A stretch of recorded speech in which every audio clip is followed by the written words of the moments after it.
Sige po, tumayo po muna tayong lahat. God is good.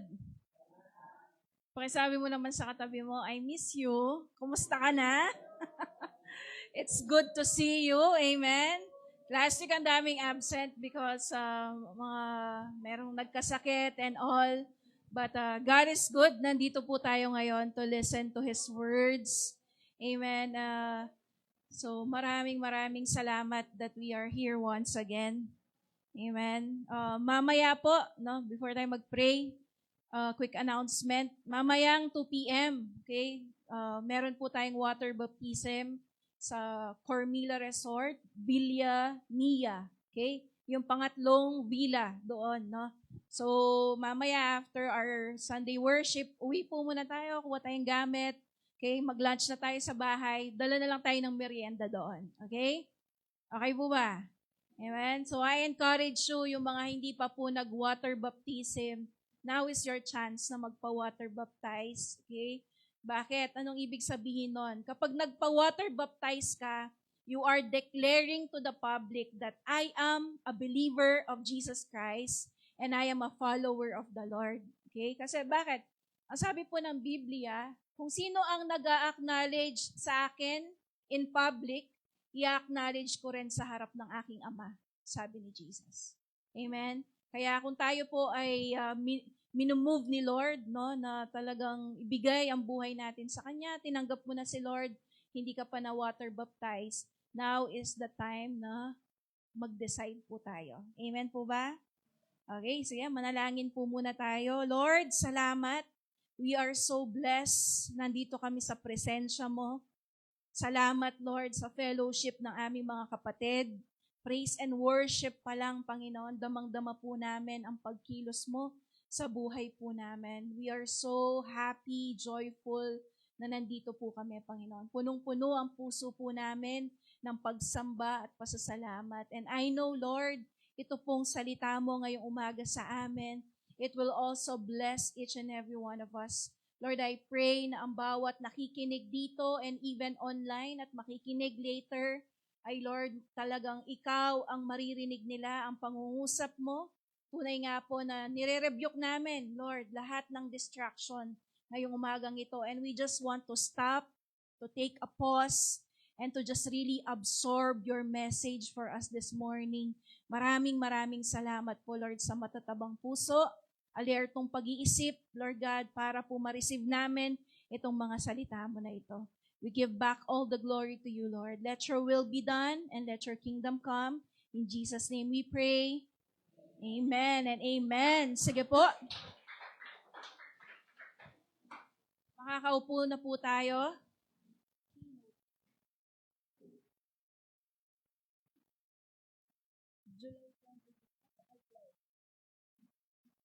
Yan. Nasa iCloud, Kuya Abe.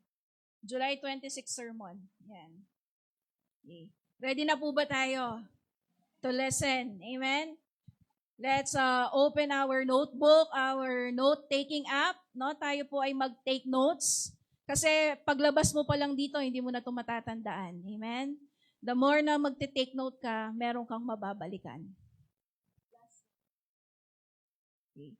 Sige po. So, nasa series po tayo ngayon ng mensahe na pinamagatang natin, The Blessed Life series. Yan. Sabay-sabay nga po natin sabihin, The Blessed Life.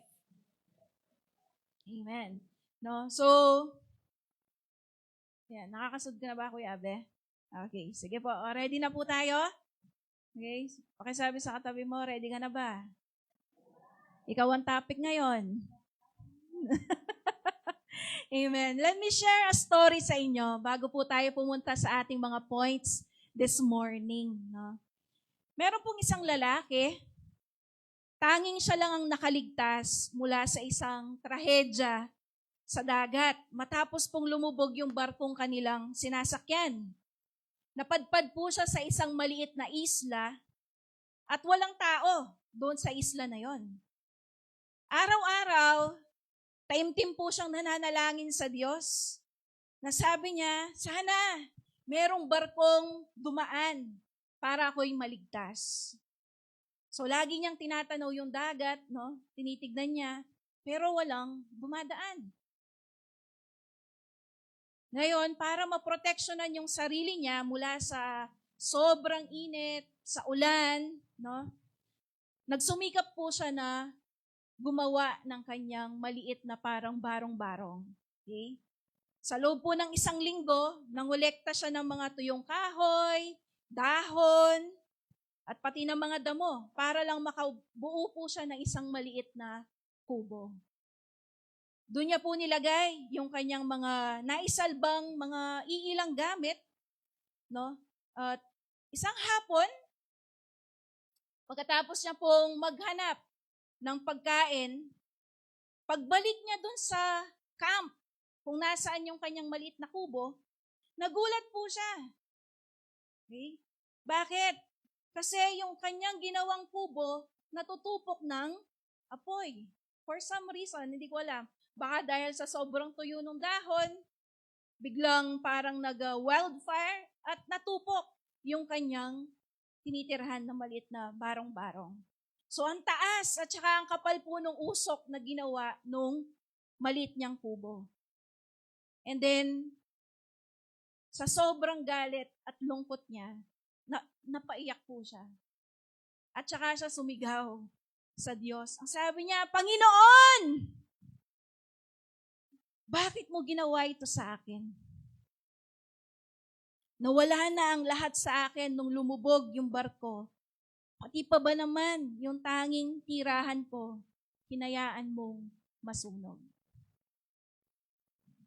Gabi nung makatulog po siya sa malamig na buhangin, ramdam na ramdam po niya yung labis na defeat, no? Parang talagang nag-failed siya, nawala na po yung kanyang hope, tapos yung loneliness nag-kick in na kasi naisip niya siya lang mag-isa. No? Kinaumagahan po, nagising siya sa tunog ng makina ng barko. Chut-chut! Chut-chut! Pagmulat po ng mata niya, may isang malaking barkong nakatigil malapit doon sa dalampasigan. At may papalapit na maliit na barko o bangka para sunduin siya. Sa sobrang tuwa niya, nagmadali po siya. No? Talagang dali-dali. At nung pagkakita niya doon sa mga tao, doon sa maliit na bangka, nagtanong po siya. Sabi niya, paano niyo na lamang may tao dito? Sumagot po yung crew ng bangka. Sabi, nakita namin yung usok na ginawa mong signal kahapon.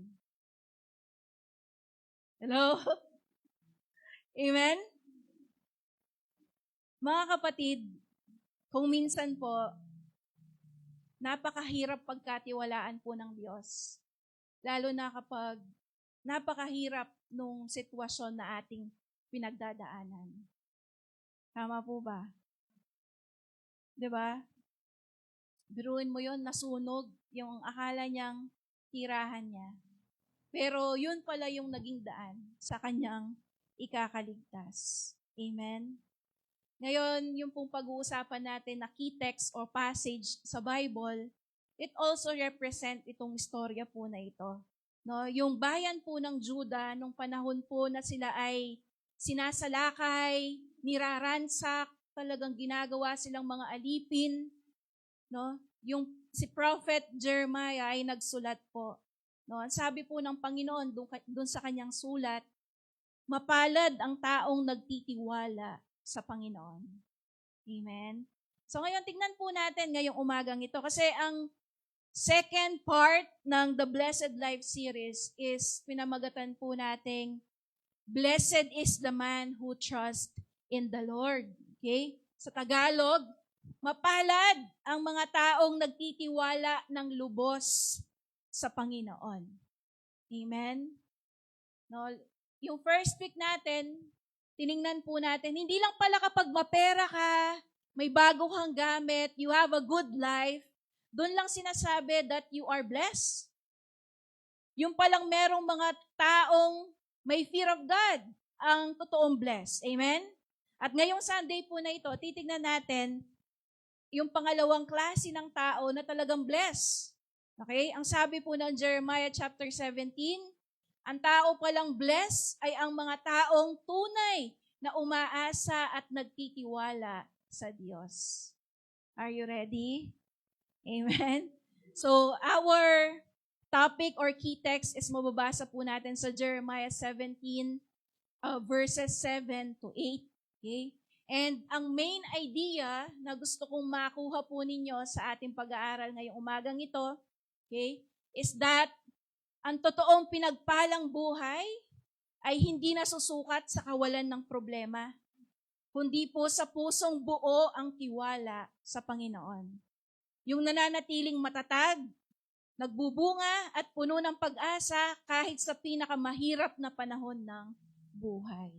Amen? So, 3 part ang aking i-discuss ngayong umagang ito. Number 1, papatunayan ko sa inyo, I will make a case or defense sa Panginoon, bakit dapat kang magtiwala sa Diyos. At pangalawa, ano ba ang mangyayari sa mga taong hindi nagtitiwala sa Diyos? At pangatlo, ano naman ang nangyayari sa mga nagtitiwala sa Panginoon? Are you ready po? Amen? Pero bago po natin sagutin yung 3 tanong po na yon, no, ang tanong ko sa atin, bakit kaya mahirap magtiwala sa Diyos? Bakit dapat nating pagkatiwalaan ng Diyos? Hello? Amen? Ang sabi pong ganyan, hindi ka kulang sa faith. Ayan, may faith dito, di ba? Pangalan. Amen? Hindi po kulang ang faith natin. Madalas, mali lang yung object kung nasaan nakaangkla ang ating faith. Hello? Lahat ng tao may faith. Ang tanong lang is, nasaan ang faith mo? Ang sabi po ng Jeremiah 17:9, the heart is deceitful above all things. Yun daw ang problema pala ng tao. May faith ka naman, pero ang problema yung puso mo. Mandaraya. Uy. Amen? So, sabi pong ganyan, may faith ka pero mali ang pinagtitiwalaan mo. Can I give you an example ng mga pinagkakatiwalaan natin? Number 1, mga ipon natin. Uy, hindi masamang magkaipon, di ba? Kasi sinasabi din niya ng Bible, if you want to be a good steward, dapat may ipon ka. Ang problema lang, kung ang 100% confidence and trust mo ay isinandal mo na dyan sa ipon mo. Alam mo ba na isang text lang at isang tawag lang pwede kang ma-hack? Ano pa? Yung sarili mong plano at diskarte. Hindi masamang maging madiskarte. Hello? Pero, kung tutuusin lang, hindi mo naman talaga alam ang iyong ginagawa. Amen? Tanungin kita, anong plano mo 5 years to 10 years from now, manghuhula ka lang. Right? Kasi hindi mo naman talaga alam anong gagawin sa buhay mo. Diba? Another thing na pinagtitiwalaan natin, trabaho natin. Hello? You know, our job can give us salary, but only God can give us security. Narinig niyo po ba yon? Your job, your business can give you a salary or a profit, but only God can give us security. Amen? Meron din mga nagtitiwala sa kanilang mga koneksyon. Diba? Mga kakilala. Ano pa?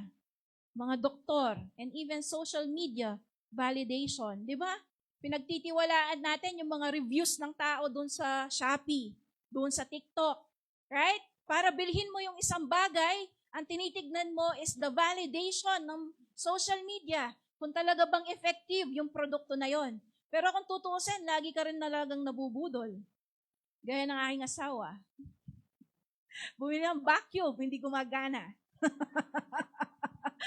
Right? Pero binasa naman niya eh. Ang daming review. Pero nabudol pa rin. Right? Amen. Kaya po ang dapat natin pagtiwalaan ay ang Panginoon. Right?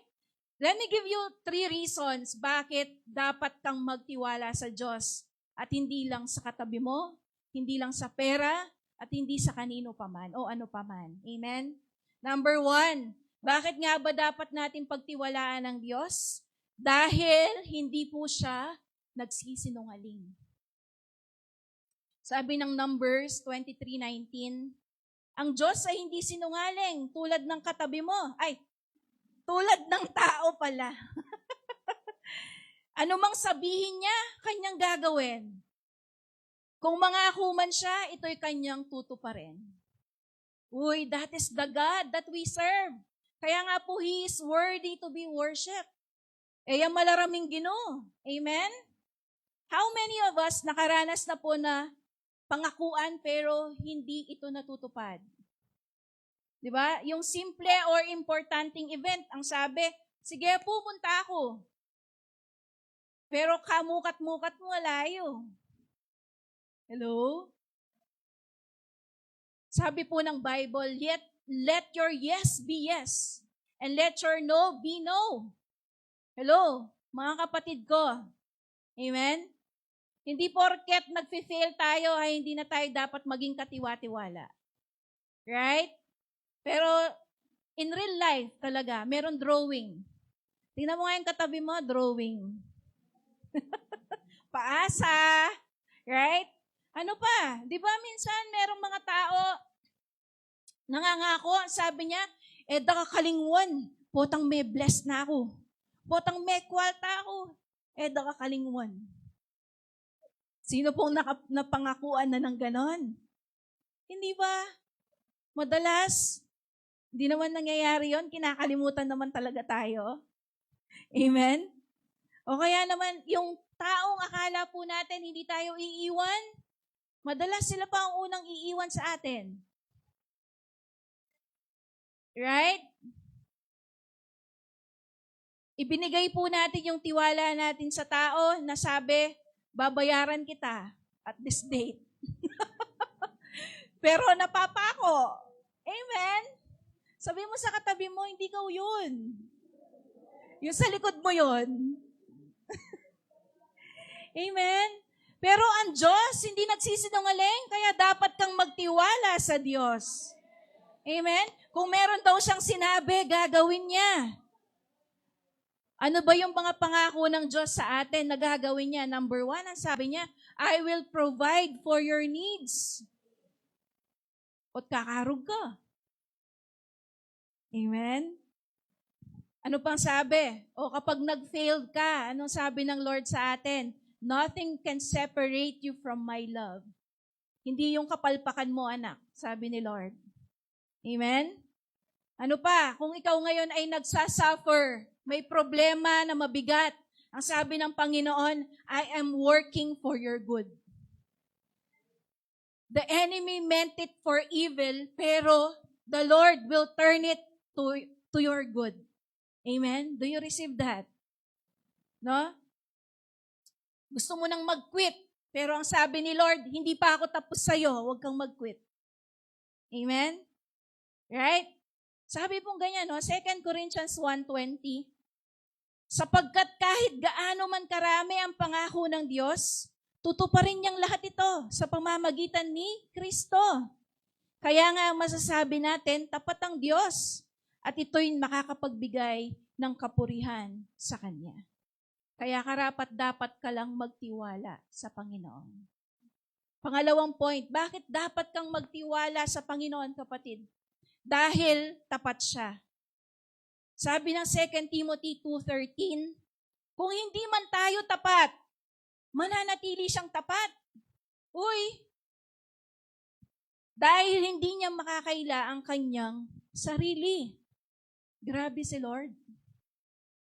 Sino pong aamin sa atin kapag wala tayo sa mood? No? Wala, yung emotions natin, ang gulo-gulo, affected din ang faithfulness natin sa Diyos. Eta na mag-pray, eta na mag-church, eta na mag-devotion, because we don't feel like it. Hello? Sino nga amen? Ako po yun, Pastora. Amen? Di ba, when we are so down, affected ang faithfulness natin sa Diyos.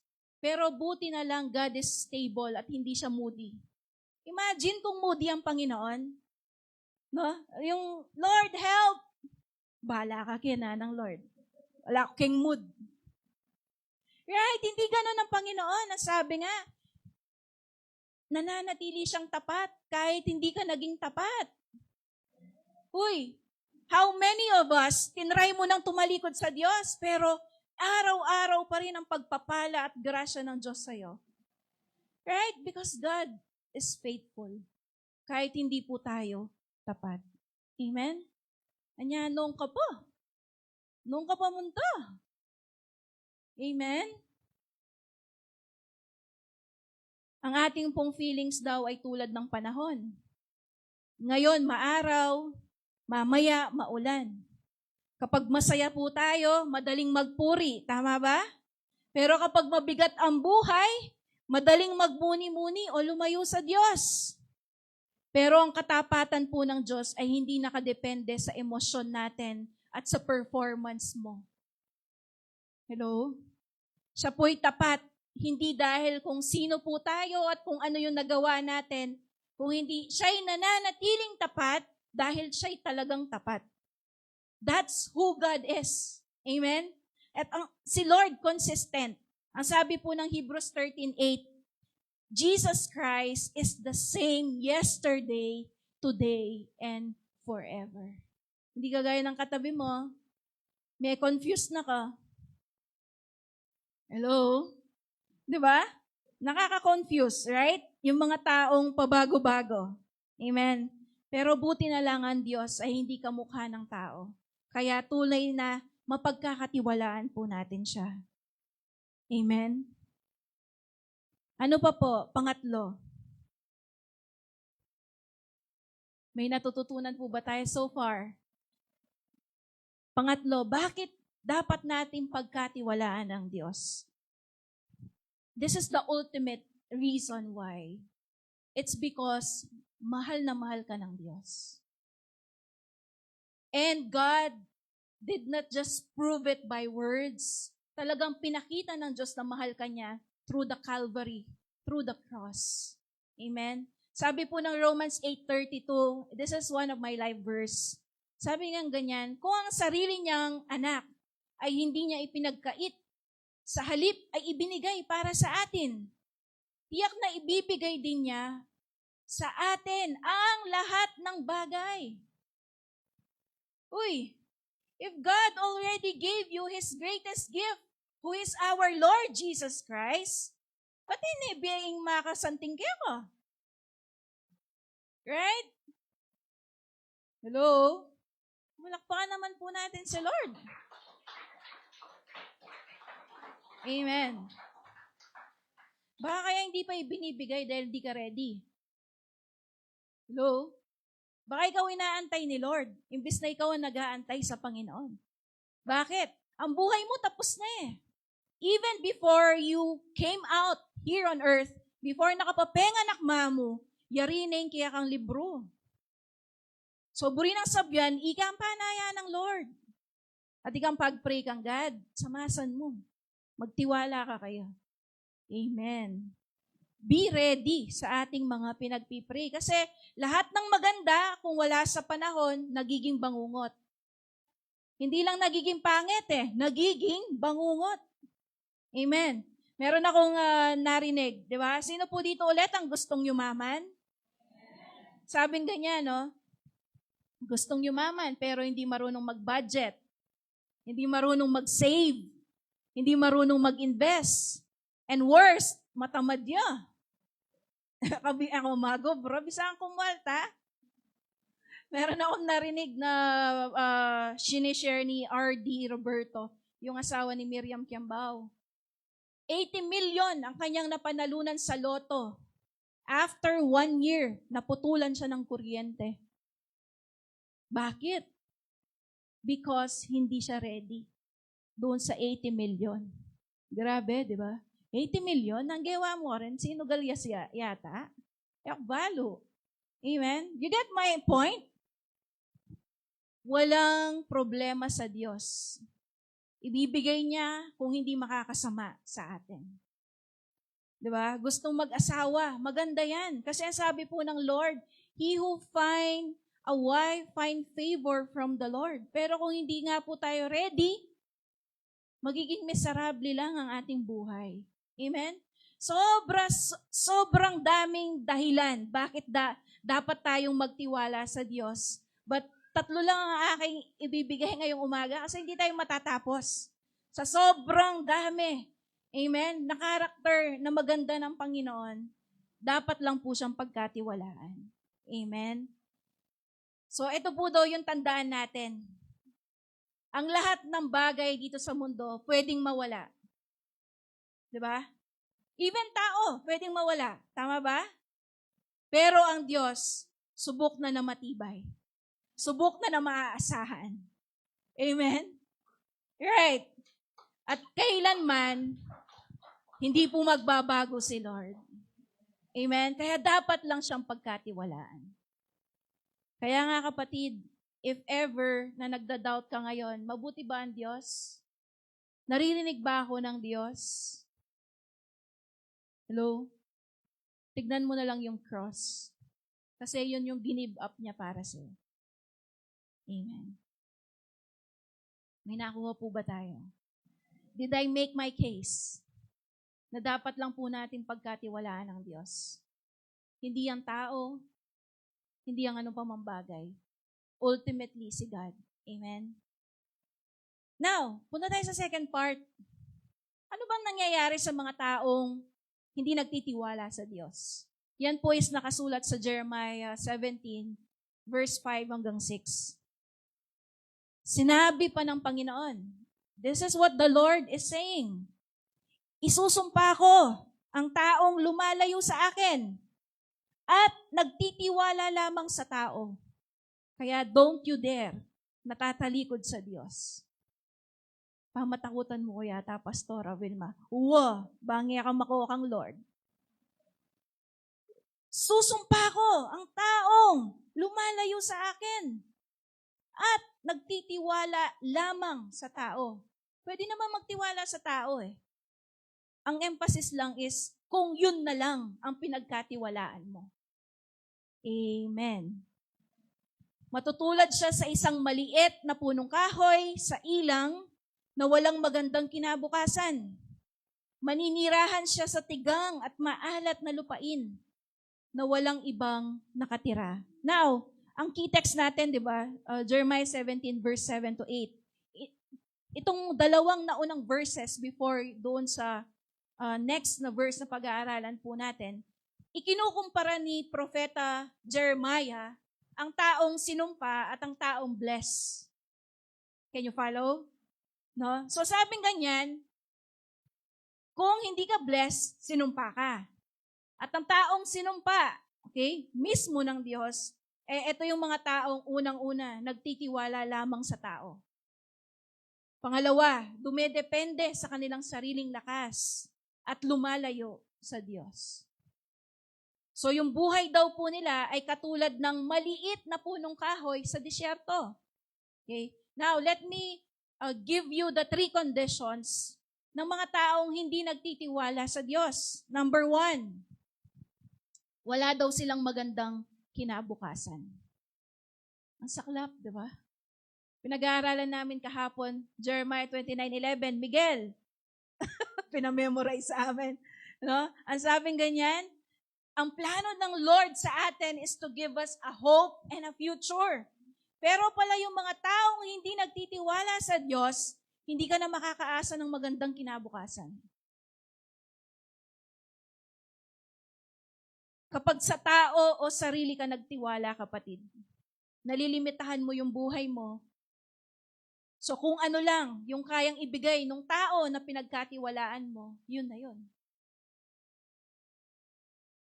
Sabi po ng John 15:5, bakit wala kang magandang kinabukasan? Sapagkat wala kayong magagawa kung hiwalay kayo sa akin, ang sabi ng Lord. Diba? Sabi po ng Bible, we can do all things through Christ who strengthen us. Paano kung humiwalay ka sa source? Di wala ka nang magagawa. Kumayod ka man ng kumayod kung hiwalay ka sa Diyos. para kang nag-iipon sa butas na bulsa. Amen. Pamatakutan ako talaga. Ako kakawani kang Lord. Amen? Walang magandang kinabukasan. Grabe. Ang mga hindi nagtitiwala at lumalayo sa Diyos. Pangalawang kondisyon na meron ang mga taong hindi nagtitiwala sa Panginoon. Nakakaranas daw po sila ng spiritual drought or burnout. No? Bakit? Kasi ang buhay nila para silang naninirahan sa tigang na lupa. 'Di ba? Ang sabi nila, magkakaroon ng super El Nino. Pero praise God, ulan ng ulan. Amen?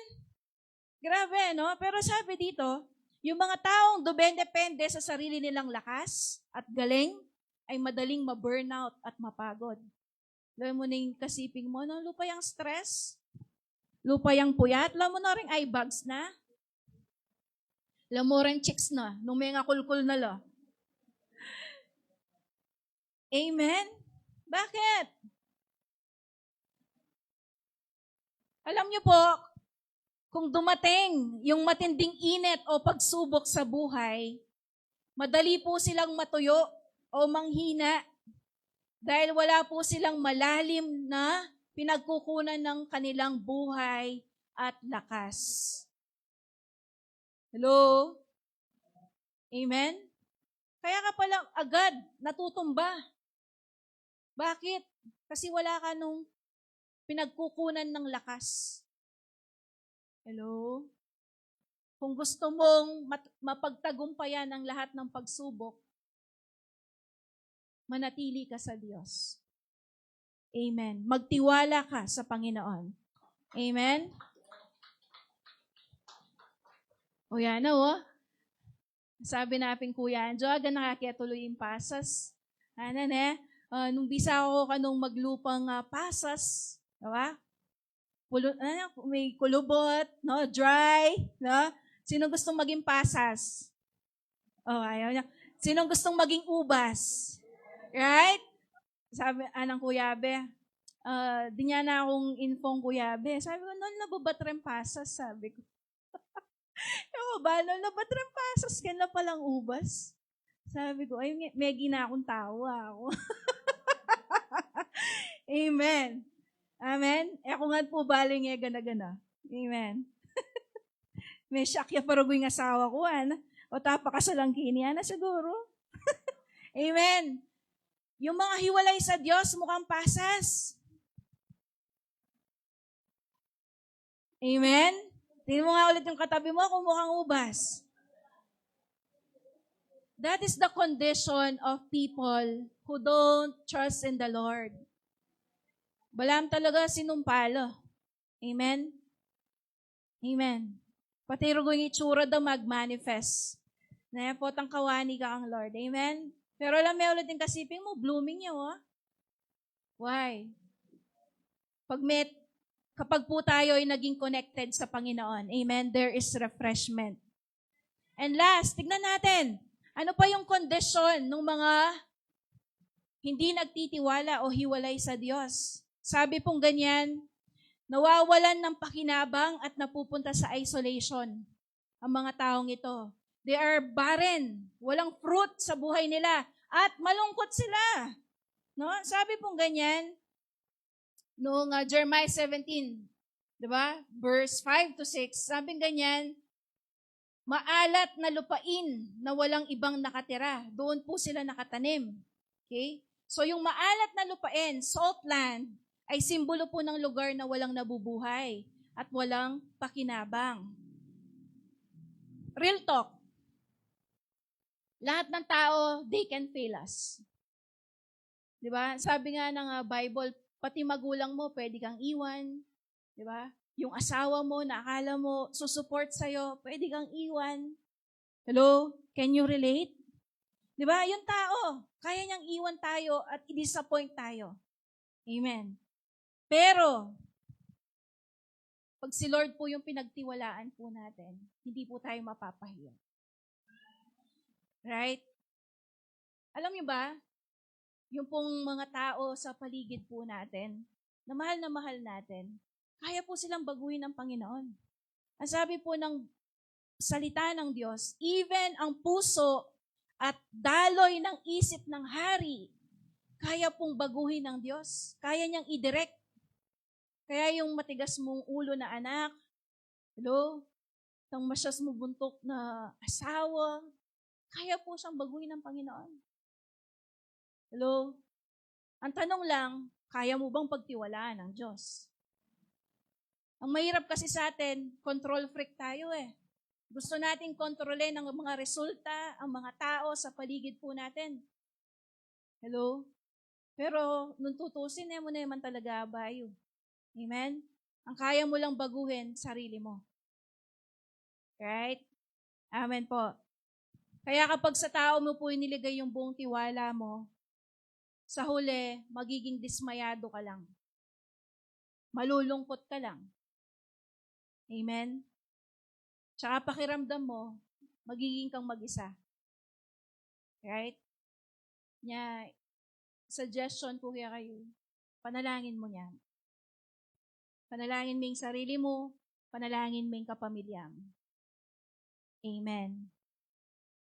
Now, bilang panghuli, doon sa ating last part, ano naman ang kaibahan ng kondisyon ng taong nagtitiwala sa Diyos? Hello? Nako-convince ko na po ba kayo na magtiwala sa Panginoon? Now, let me give you another points. Okay? Ano naman ang nangyayari sa taong nagtitiwala sa Diyos? Verse 7 and verse 8. Ang sabi pong ganyan, mapalad. Sabi mo sa katabi mo, mapalad ka. Yung maragul palad mapalad, bless.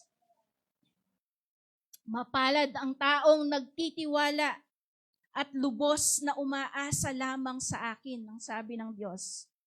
Matutulad siya sa punong kahoy na itinanim sa tabi ng ilog na ang mga ugat ay umaabot sa tubig. Ang punong kahoy na ito ay hindi manganganib. Dumating man ang tag-init o mahabang tag-araw, palaging sariwa ang dahon nito at walang tigil ang pamumunga. Now, let me explain anong ibig sabihin po ng verses na ito. Kasi meron mga salita dito na merong symbolic meaning. Okay? So, sabing ganyan, yung punong kahoy, it represents us, mga mananampalataya, mga believers. Okay? So, yung ugat, na sinasabi na umaabot hanggang dun sa tubig is our faith. Ang ating pananampalataya. Okay? Now, yung ilog, it speaks of God Himself, who is the source of our nutrients, of life, of joy, and of peace. Now, yung init o yung araw na sinasabi naman, it speaks about the trials, the challenges, the tribulations na meron po tayo sa buhay na ito. Now, yung fruit naman na sinasabi dito, okay, are the benefits. Kapag ikaw ay nagtiwala sa Diyos, mamumunga ka daw. At yung bunga mo na yon, it will benefit other people. Nakakasunod? Now, dito sa talata po na ito, hindi sinasabi po ng verse na ito na kapag ikaw, believer ka na, hayahay na ang buhay. Na wala na pong challenge, wala nang problema. Mga kapatid, news flash, habang ikaw ay humihinga sa planet Earth, meron pong challenge. Merong problema, may pagsubok. Hello? Nakakasunod po ba? And sa mundo po na ito, hindi lang po pinapasikat ng Diyos ang araw sa mabubuti, pati sa masasama. Hindi lang umuulan sa bahay ng Christian, even sa bahay ng unbeliever. Hello? Ibig sabihin, parehas din po tayong pwedeng dumanas ng pagsubok. Amen? Baka maging judger tayo, kaya pala ganyan yung nangyayari sa kanya kasi hindi siya nananampalataya sa Panginoon. Hindi po. Kahit matindi kang mananampalataya, meron at merong pagsubok. Amen. Amen. Now, anong kaibahan natin?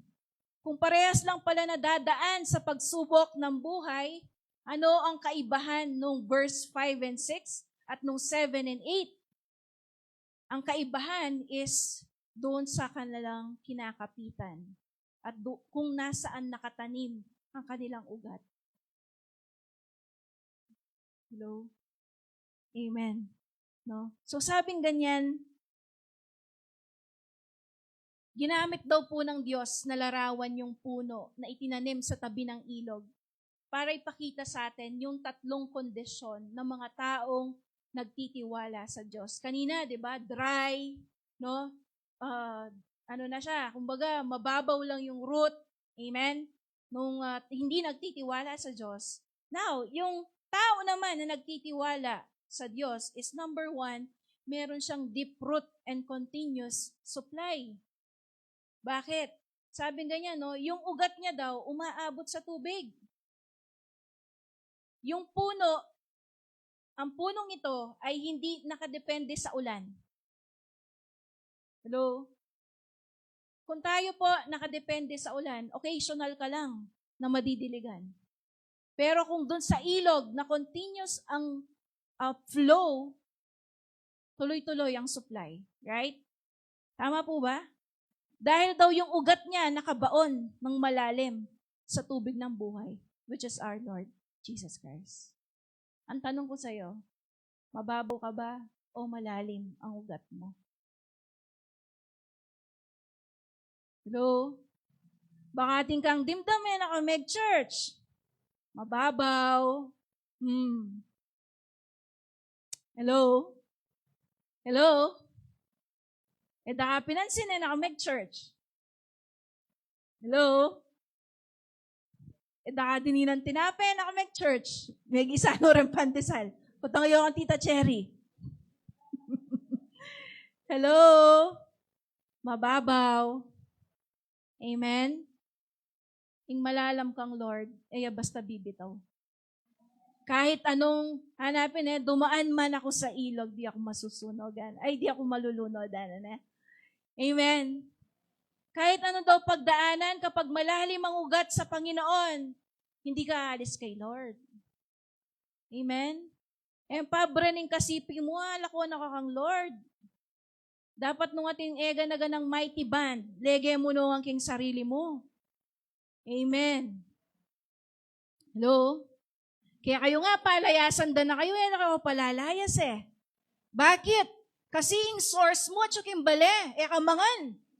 Right? Kamatud masalese, ala kang malan. Amen po ba? Hindi ka aalis sa source mo, right? Ganon din dapat kay Lord. Kapag malinaw sa'yo that God is your source, hindi ka lalayas sa Panginoon. Hindi ka lalayas sa bahay ng Diyos, sa pamilya ng Diyos. Hello? Pag na-offend ka sa preaching ko, mababaw. Amen. Ang Diyos po ang tubig ng buhay. Amen. Tandaan po natin, kapag nagtiwala po tayo sa Diyos, hindi po matutuyo ang lakas natin.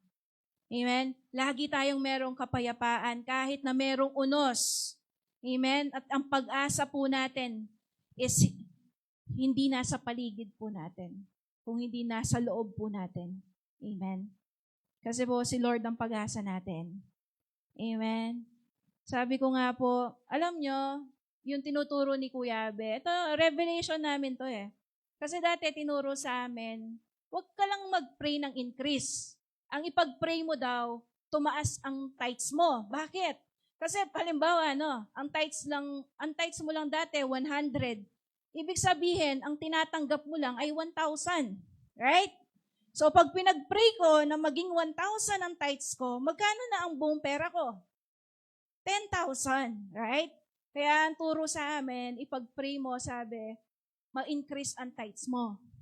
But, ito ang na-found out ko.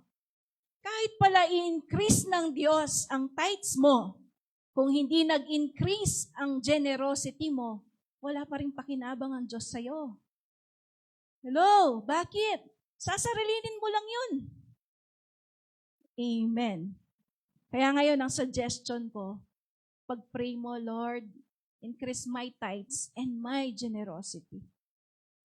Amen. Amen po. Alam mo kung bakit takot kang magbigay? Tanong nyo, bakit? Kasi ang source mo, iniisip mo yung business mo eh. Ang isip mo, ang source mo, yung trabaho mo eh. Right? Bakit? Limited yun eh. Kung ano lang kinikita monthly, yun na yun. Right? Pero pag inisip mo that your source is God, pwede ka naman humingi kapag naubos eh. Hindi ka matatakot magbigay. Hello? Hello? Ang sagot sa kakaimutan, is magbigay ka. Takot kang mawala ang pera mo, kinokontrol ka ng pera. Kaya kabisang kontrolanan ng pera, mami ako. Hello? Amen. Pangalawang kondisyon ng mga taong may tiwala sa Diyos. Meron po silang kapayapaan. They are fearless in times of hard times. No, bakit?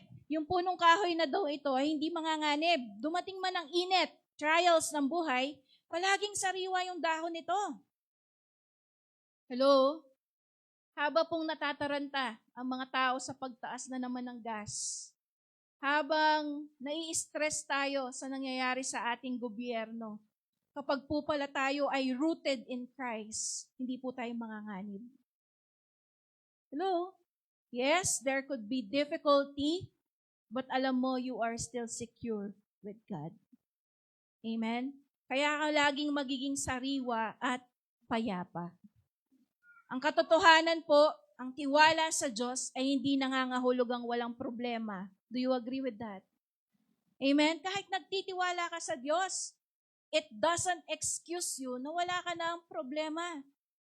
Nangangahulugan lang po na ito na wala ka ng takot sa gitna ng problema. The perfect picture of that is si Jesus nung nasa boat siya, nung nag-i-storm. Di ba yung mga disciples, nagugulo. Okay, nagka-panic, pero siya, natutulog siya. Hello? And then, ang sabi pa sa kanya ng disciple, Lord, wala ka bang pake? Lulubog na yung barko, natutulog ka ba? Because that is being fearless in times of trouble. Kasi nagtitiwala siya sa Diyos. Amen? Amen? Hindi ka niya hahayaang mawala sa mundong ito na hindi mo natatapos yung purpose mo. Amen? Now, let me end with this story. Okay? Sino po ang mga pinagdadaanan sa buhay, magtaas ng paa? Para hindi halata. Okay? Ito daw po yung dapat na maging attitude natin. Kung ikaw ay merong tiwala sa Diyos, ganito mo lalabanan ang problema. Ready na kayo sa kwento ko? Ang title ng kwento na ito is The Horse in the Well. Ayan. Ready na sa kwento? Amen. Nandyan pa ba kayo? Okay. Meron pong isang matandang magsasaka. Meron siyang alagang loyal na kabayo. No? So, hanggang tumanda na, talagang pinakinabangan niya itong kabayong ito. Now, isang araw, haba pong naglalakad yung kabayo sa bukid, hindi niya napansin yung well, okay, yung balon. So, bumagsak yung kabayo doon sa balon. Sakto naman, tagtuyot. So, wala pong tubig yung well. Now, narinig po ng magsasaka yung ingay ng kabayo na umiiyak sa takot dahil nahulog nga siya sa well. Malalim, madilim, tapos masikip. Tumakbo po siya ngayon at tiningnan niya yung balon. So, nakita niya sa ilalim yung kabayo. Ngayon, napag-isip-isip niya, matuwanay ning kabayo ko ngayon ni. Tuyo na at wala nang silbi. So sabi niya, masyado pang mahal yung pagkain niya. At mahirap na siyang magtrabaho. So wala nang makaimpakinabang. Okay. Now, iyak nang iyak yung kabayo habang iniisip ito nung kanyang amo. Now, dahil pakiramdam niya, katapusan na niya. Mas lalo pa pong lumala nung nagpa siya yung magsasaka na tawagin yung kanyang mga kapitbahay. Sabi niya, neighbor, okay? Mga kapitbahay, tulungan niyo ako. Tabunan na natin itong balon. Okay? So wala na po siyang balak na iligtas ang kanyang alagang kabayo. Sabi niya, this will be the death of this horse. Ito na yung kanyang magiging libingan. Nakakasunod. Now, nagsimula po silang maghakot ng lupa at magpala. Okay? So, ni-start na po nila na tabunan yung balon na nandoon pa yung kabayo. Nung una pong bumuhos yung lupa, tumama sa likod ng kabayo. No? So, nung pagtama ng lupa sa kanyang likod, lalo siyang umiyak, lalo siyang nag-alboroto. Okay? Nagpanik po yung kabayo. Di ka ba namang tabunan dang mabi eh? Hello? Diba? Worst kind of feeling siguro, worst kind of kamatayan, yung malunod, yung matabunan ng diba? Pag nag-earthquake, ganon. Buhay ka pa, pero unti-unti kang mamamatay. Okay? Prayer natin, Lord, yung tulog na lang, di na lang magigising. Amen? Okay, so, yun ang pakiramdam ng kabayo. Nagpanic siya talaga. No? So, na-feel betrayed siya. Ika ba naman, binye mo nga ning lakas mo. Binye mo nga nitang lago mo, yung santing mo, ay pagala na kang pakinabang, tsupi. Ganon, yung pakiramdam ng kabayo. No? So, sabi niya, paglipas po ng ilang sandali, may naisip yung kabayo. Sa halip po na magpatalo siya sa takot, nagbago yung perspective niya. Okay? So, ngayon, ginawa niya, sa bawat pala ng lupa na bumabagsak po sa likod niya, ang ginagawa niya, sinishake niya. Hindi ako mag-shake na, manong kung mag-shake eh. Sinishake niya. No? Inaalis niya yung buhangin sa likod niya. Okay? So, shake it, tama kayo sa saving mo. Okay? Shake it. No? Amen? And then after niyang i-shake, pumapatong siya doon sa lupa. Okay? Inaano niya. Pag pinagpag niya, tatapakan niya ng ganon. Gets? Nakakasunod. No? So, makalipas po yung maraming sandali, talagang may gisanay tang gabon, ginangwano na naman to throw doon sa kabayo. Okay? So, ang ginawa niya, pagpag lang siya ng pagpag. No? Tapos, tinatapakan niya ng tinatapakan. Nagtaka po ngayon yung magsasaka. No? Sabi niya, may nahimik yung kabayo. Akala nila patay na. Okay? Pero, hindi po siya makapaniwala doon sa nakita niya. Minangat siya itang kabayo. May kapanik niya tuloy. Bakit? He just shake it off yung kanyang problema na binabato sa kanya at ginagawa niyang tuntungan. Amen. Nagets niyo po yung kwento. Sa bawat binabato po ng buhay sa atin, if we are trusting in God, magiging ganon ang ating reaction. Just shake it, amen, and step on it. Amen. Ang ganda, no? Kahit ako nagandahan ako nung naano ko yung story na to. Amen. Di ba po? The enemy meant it for our evil, but God turned it for our good. Amen. Huwag mong sabihin na nangyayari sa akin ito. Ang dapat perspective mo, nangyayari ito para sa akin. Para tumaas ka, para ma-level up ka, para mag-mature ka. Amen. That is for your good. Ayan, gawan mo, tanggapan mo nakamangaga. Tanggapan mo yung binatuda kaya ko and use it for your good. Amen? Use it to become a better person. Amen? Let Hanapin, trust the process of God. You know, sabi ng Lord sa mga nagbubunga, puputulin ka pa para magbunga ka ulit. Di ba ang halaman kapag pinuprune para magbunga ulit, ang sakit nun. Di ba? Puputulin pa yung mga bagay na hindi nakapakipakinabang para magbunga ka pa. Hello? Hindi kaya maitinuturo lang si Lord so that magbunga ka pa ulit. Mas magbunga ka pa. Amen. Matthew 5:3. Dito na po ako magtatapos. Convinced ako po, magtiwala ko ang Lord. Baloyoy pastorayo, one day, puta, failed na kayo. Sana ako, mama ko, uling malalam na ko ang Lord. Amen? Amen? Inkasiping mo, pwede na kang fail niyan. Pero pag malalam na yung ugat mo ang Lord, nakam ako. Amen? Bakit? You know there's a purpose that God has set on your life. Anyacho ka, Kenny. Amen? Mga kabataan, nanay, tatay, mga kapatid ko, God has a purpose for us, why we are here. Amen? Kaya, laliman mo yung ugat mo. Amen? Dapat nakapatomba ng kalaban, nakapatomba ng siping mo. Magpatuloy ka pa rin kang Lord. Amen? Matthew 5:3, pinagpala ang mga taong walang inaasahan kundi ang Diyos. Di ba?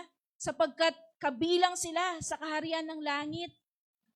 Mga kapatid, wala pong ibang makakapagligtas sa atin kundi si Lord. Walang ibang makakapagbigay sa atin ng walang hanggang buhay kung hindi si Lord.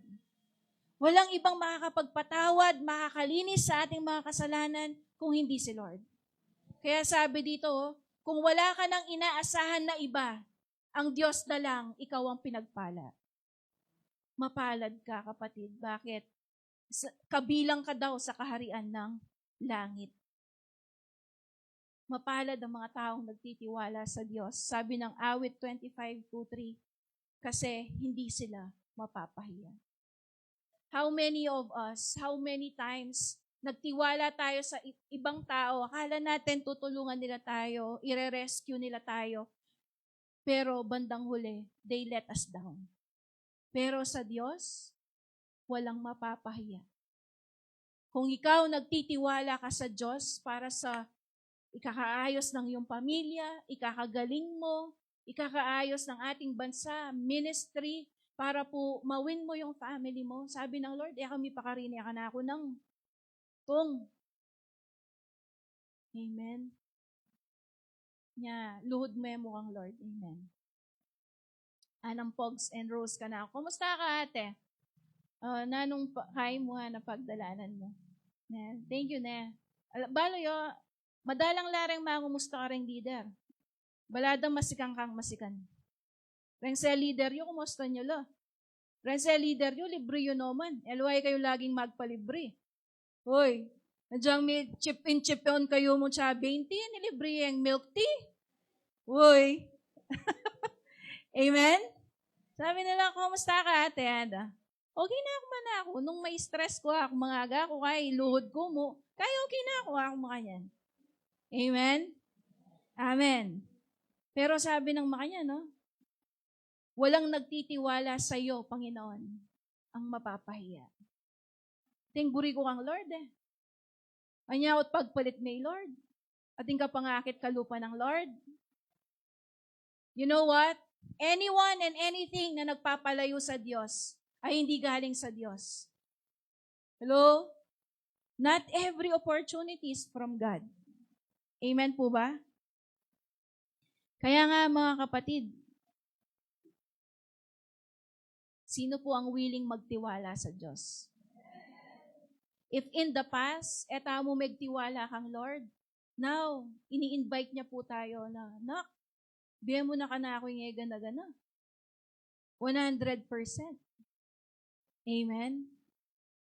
Alam niyo, sabi po ni Jesus, nung mapapako na siya sa krus, sabi niya, Ama, hindi ang kalooban ko, kundi ang kalooban mo ang mangyari. Makantaya po yung total trust kang Lord. Ing sabihan mo, Lord, ako na buring pangarap ko. Itanang pangarap mo para ka na ako, yung buri ko. Hello? Lord, let your will be done. Kembi ako. That is total trust. Pag binili mo na yung manubela, magtiwala ka kang Lord, o itanay tune, magtiwala king Ginoo. Amen. Talakadtangan po.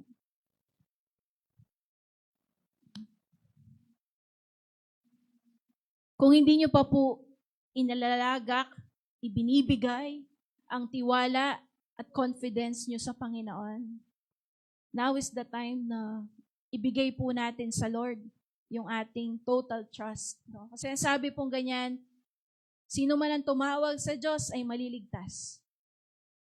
No? Kung kailangan po natin ng tulong, gusto mong ma-secure, Lord, ayoko na po yung laging natatakot. No? Sabi pong ganyan ni King David, tuwing ako'y natatakot, magtitiwala ako sa iyo, Panginoon. Yun po pala yung sagot para hindi na tayo matakot, hindi na tayo malungkot, hindi na tayo mangamba. Magtiwala ka sa Panginoon. Blessed is the man who trusts in the Lord. Mapalad ang mga taong nagtitiwala sa Diyos. Let's pray. Father, salamat sa mensahe mo sa amin ngayong umagang ito. Dalangin ko nga po na bigyan mo kami ng pusong nagtitiwala sa iyo ng lubos-lubos. Hindi po kami mananangan, sasandal sa sarili naming lakas, talino, diskarte, at anuman ang meron sa amin. Kung hindi, Panginoon, sa iyo lamang po kami magtitiwala. Sa oras po na ito, if you want to dedicate your life to the Lord, sabihin mo kay Lord, Lord, sa iyo na po itong buhay ko. Sa iyo na itong pamilya ko, Lord. Sa iyo na po itong trabaho ko, business ko. Sa lahat, Panginoon, ng aming tinatangkilik, we surrender it to you, Lord. Ang hinihiling po namin, let your will be done. Sa simbahan na ito, sa pamilya po namin, sa buhay namin, sa bansa naming Pilipinas na mahal, O Diyos, let your will be done and let your kingdom come. Bila pong panghuli, nais ko pong awitin natin ang kantang ito. This is entitled Sapat by Victory Worship. No? It might be new to you, pero napakaganda po ng mensahe ng kantang ito. Sabing ganyan, pagsubok ay nasa aming harapan. Lakas mo ay dama sa kahinaan. Kung minsan di alam ang dahilan, ngunit ikaw pala'y nariyan. Ikaw ay ligayang di mapantayan, sa gitna man ng lumbay at alinlangan. O Panginoon, ang pag-ibig mo'y higit sa kayang ibigay ng mundo. Katapatan mo'y hiyahayag ko upang makilala ang ngalan mo, Panginoon. O Panginoon. Sige nga, Kuya Abel, let us play this song, Sapat by Victory Worship. Kung hindi nyo po alam, gusto nyo lang namnamin ang lyrics ng kantang ito, you can close your eyes. Pero kung gusto nyong sumabay at magpuri sa Panginoon, gawin po natin.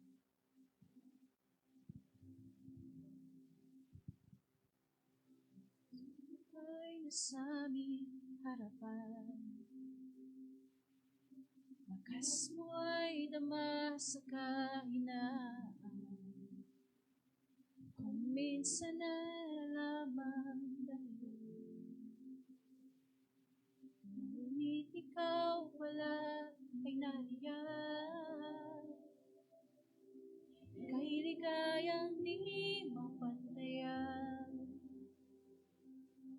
sa gitna man ng lumbay.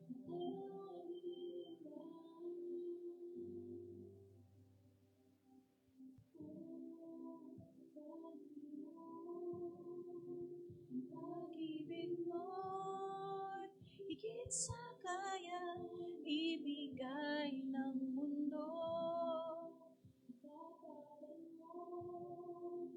Ihahayag ko upang makilala ang ngalan mo, Panginoon. O Panginoon, susikay na sa aming harapan. Ikaw ay dama sa kahinaan. Ikaw lamang ang tanging dahilan. Ang iyong presensya'y laging nariyan. Ika'y ligayang di mapantayan. Sa gitna man ng bay at alinlangan. O Panginoon, ang pag-ibig mo'y higit sa kayang ibigay ng mundo. Ikatanghal mo, ihahayag ko upang makilala ang ngalan mo, Panginoon. Pag-ibig mo, higit sa kaya ibigay ng mundo. Katapatan mo, ihahayag ko, upang makilala ang ngalan mo, Panginoon.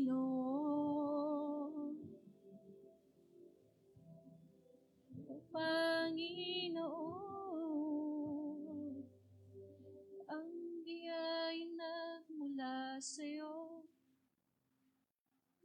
Sapat ang kalwalhatian mo. Sapat ang kapangyarihang taglay mo. Buong galak itataas ka, O Kristo. Sapat ang biyaya nagmula sa'yo. Sapat ang kalwalhatian mo. Sapat ang kapangyarihang taglay mo. Buong galak itataas ka, O Kristo.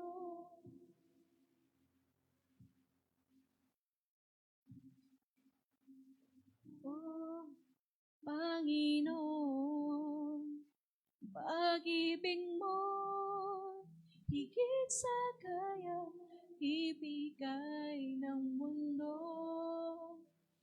Mabatan mo, ihahayag ko upang makilala ang ngalan mo, Panginoon.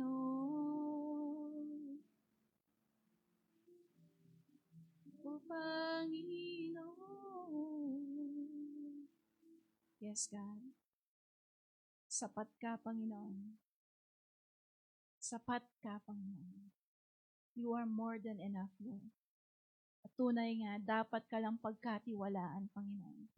Dahil hindi ka nagsisinungaling, tapat ka, at mahal na mahal mo kami, Panginoon. At ang plano mo sa amin ay magaganda, O Diyos. Panginoon, maraming salamat. Nawa, O Diyos, ang puso po namin, hanggang sa huling hinanga namin, ay susunod sa iyo, magmamahal at magtatapat sa iyo, at magtitiwala sa iyo, Panginoon, ng buong lubos. Taas po natin ang ating mga kamay, and the Lord bless you, the Lord keep you, and the Lord make His face shine upon you, and the Lord be gracious unto you. At tunay nga, nabigyan ka ng Diyos ng pusong lubos na nagtitiwala sa Kanya. In Jesus' name we pray. Amen and amen. Kung na-bless po kayo, I pray and I suggest, i-share nyo po yung ating live sa inyong mahal sa buhay. And meron din po tayong YouTube channel, True Vine World Harvester San Fernando. So you can also go there and rewatch ito pong ating mga preachings. Ayan lang po. I hope you are blessed. God bless po sa atin. We still have our quick meal fellowship and groupings. Kumustahan lang po. And then we will proceed 2 p.m. sa Cormila. God bless po.